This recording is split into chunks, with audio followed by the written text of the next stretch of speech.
भीष्म कहते हैं प्रभु आपकी आज्ञा का पालन हुआ, लेकिन अब मैं आपसे कुछ अपनी व्यक्तिगत समस्या रखना चाहता हूं। पितामह भीष्म कहते हैं प्रभु जहां तक मुझे ध्यान है मैंने कोई पाप नहीं किया,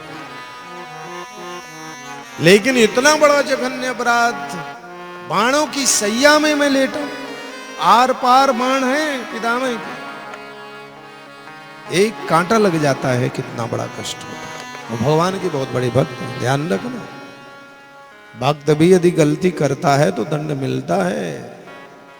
भक्ति अपनी जगह में है, गलती करेगा उसे दंड मिले। पितामह भीष्म कहते हैं कि इस अपराध का दंड मैं भोग रहा हूं, और अपने अनेकों जन्म 72 जन्म गिनाया मैंने कोई पाप नहीं किया। भगवान कहते हैं जीव का यही अज्ञान है पितामह, गलती करने के बावजूद भी वो अपनी गलती मानने के लिए तैयार नहीं। 72 जन्म की बात कर रहे हो, इसी जन्म की बात मैं सुना।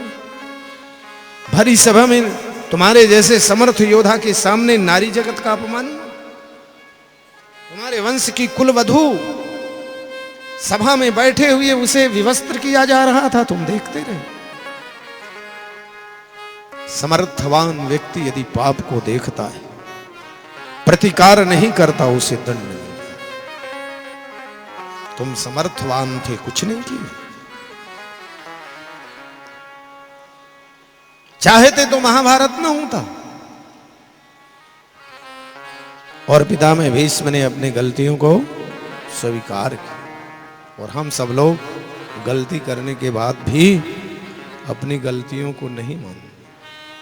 भगवान का जो भक्त होता है ना, दिन भर के अपराध, पापो हम पाप कर्मा हम पापात्मा पाप संभवाम त्राहिमां पुंडरीकाक्ष सर्व पाप हरो हरि। दैनिक अपने गलतियों को क्षमा, ध्यान रखिए। मनसा वाचा कर्मणा ये अनेक अपराध दिन में भी होते हैं। कोई अपराध हो दिन में, सूर्य भगवान साक्षी हैं, हाथ जोड़ करके प्रार्थना करो, हाथ जोड़ करके प्रार्थना करो, प्रभु गलती हो गई, दोबारा। सूर्य भगवान को जल देने से 24 घंटे के किए हुए जो छोटे छोटे अपराध हैं उनसे मुक्ति मिल जाती है, ध्यान रखना। भगवान शंकर को जल चढ़ाते हैं हम दैनिक, जो दिन में छोटी छोटी गलतियां होती हैं भगवान भोलेनाथ कहते हैं सब धुल गए। विप्र बंधु संध्या करके उसे धुल देते हैं।